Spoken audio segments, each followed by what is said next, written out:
मैं कभी नहीं कहूंगा कि संस्कृत कोई जादुई भाषा है या इसे बोलने से चमत्कार होते हैं। मैं सिर्फ वो दिखाऊंगा जो साइंटिस्ट्स और लिंग्विस्ट्स ने सच में पाया। फैसला आप पर।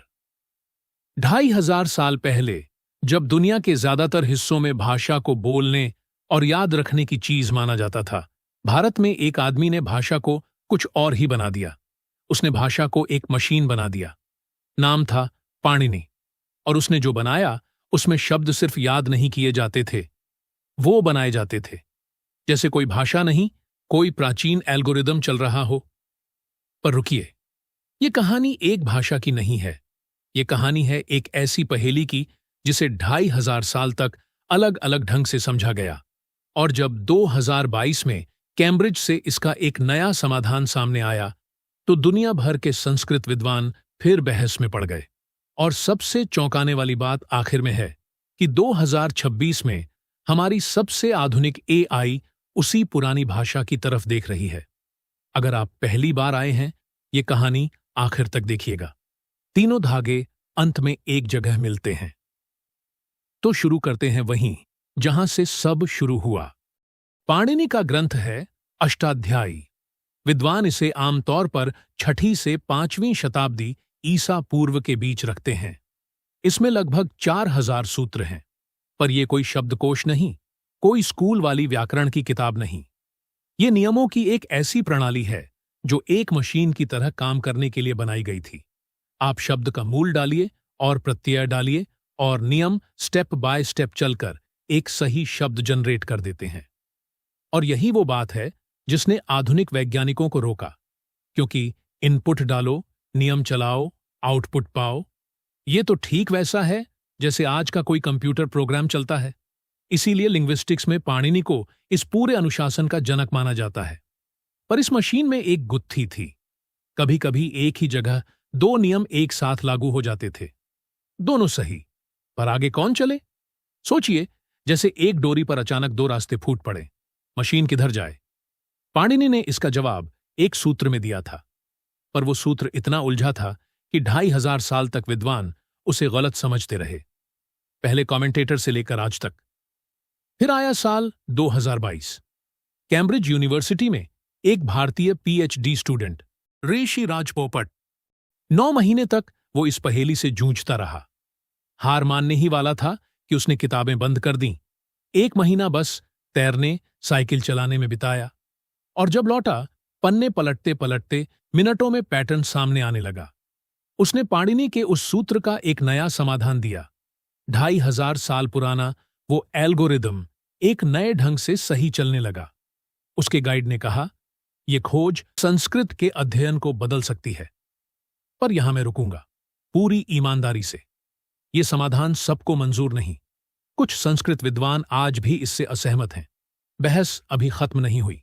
और यही विज्ञान की खूबसूरती है, एक खोज जवाब देती है और 10 नए सवाल खड़े कर देती है। अब आते हैं उस सवाल पर जो सबसे नया है। अगर पाणिनि की भाषा सच में एक मशीन जैसी है, तो क्या आज की मशीनें उसे पसंद करेंगी? 2026 में एक अध्ययन हुआ। रिसर्चर्स ने संस्कृत को जीपीटी और जेमिनाई जैसे एआई के टोकनाइजर के सामने रखा, वो हिस्सा जो भाषा को छोटे छोटे टुकड़ों यानी टोकन्स में तोड़ता है। टोकन को ऐसे समझिए, एआई भाषा को पूरे शब्दों में नहीं, छोटे छोटे टुकड़ों में खाता है। जितने कम टुकड़े, उतना तेज और उतना सस्ता काम। नतीजा, उस छोटे डेटा सेट में संस्कृत ने वही अर्थ इंग्लिश या हिंदी की तुलना में काफी कम टोकन्स में कह दिया, कई जगह लगभग आधे टोकन्स तक। यानी जिस भाषा को हमने पुरानी समझकर एक तरफ रख दिया, वो शायद आधुनिक एआई के लिए सबसे कॉम्पैक्ट भाषाओं में से एक हो सकती है।